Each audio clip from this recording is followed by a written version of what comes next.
پھر اللہ آگے کہتے ہیں اے پیغمبر پھر کہو نا ان سے افتخذتم من دونی اولیاء، پھر اللہ کے علاوہ اوروں کو دوست بنا لیا ہے، اوروں کی عبادت کرنے لگے ہو، اوروں کی باتوں کو ماننے لگے ہو. پھر اللہ کہتے ہیں قل افتخذتم من دونی اولیاء لا یملکون لانفسهم نفعا ولا ضرا، جو تمہیں نفع نقصان کیا پہنچائیں گے، اپنے نفع اور نقصان کے بھی مالک ہیں. تو قرآن کتنے واضح انداز میں مسئلہ توحید کو سمجھا رہا ہے، ربوبیت کو سمجھا رہا ہے کہ اللہ کے علاوہ کسی غیر کے سامنے جھک رہے ہو، کسی غیر کی سے مدد مانگ رہے ہو، وہ تمہیں کیا مدد دیں گے، تمہاری پکار کو کیا سنیں گے.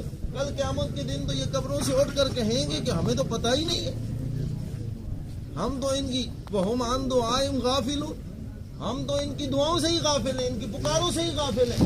یہ پکارتے رہے ہیں مجھے قبر پر کھڑے ہو کر، یہ پکارتے رہے ہیں اللہ تجھے چھوڑ کر، مجھے تو پتہ ہی نہیں ہے یہ کہتے کیا. قرآن میں کہہ رہے ہیں، اللہ کہہ رہے ہیں وَهُمْ عَنْ دُعَائِهِمْ غَافِلُونَ، وہ ان کی دعاؤں سے ہی غافل ہوں گے.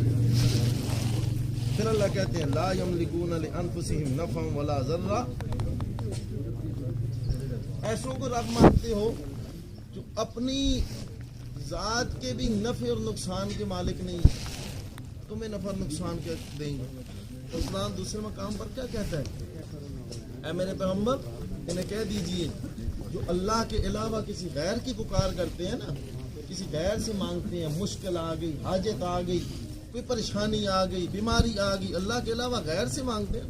اللہ فرماتے ہیں ضعف الطالب والمطلوب. ایک مثال اللہ دے کے کہتے ہیں کہ یہ 17واں سپارہ بالکل آخری صفحہ ہے، جا کے دیکھنا کرو میں. اللہ کہتے ہیں کہ وہ ایک مکھی بھی بنا نہیں سکتے، میں تو وہ ہوں کہ جو زمین و آسمان بنانے والا ہوں، ساری کائنات بنانے والا ہوں. پھر اللہ کہتے ہیں مکھی بنانے تو بڑی دور کی بات ہے. یہ قرآن مثال دیتا ہے مکھی اگر ان سے کھانے کا کچھ ذرہ اٹھا کے لے جائے نا تو یہ اس کو بھی واپس نہیں لوٹا سکتے. مانگنے والے بھی کمزور ہیں، دینے والا بھی کمزور ہے، جس سے مانگا جا رہا ہے، مانگنے والا بھی جس سے مانگا جا رہا ہے، دونوں اللہ کہتے ہیں کمزور ہیں.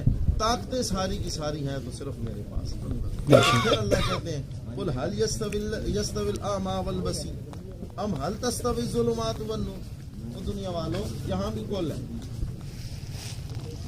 اندھا اور دیکھنے والا برابر ہو سکتا ہے نہیں، موحد اور مشرک برابر ہو. اللہ نے مثال دی نا، جو رب سے مانگتا ہے وہ دیکھنے والا ہے، جو غیر سے مانگتا ہے اللہ کے علاوہ، اللہ کو چھوڑ کر، وہ کیا ہے، اندھا ہے.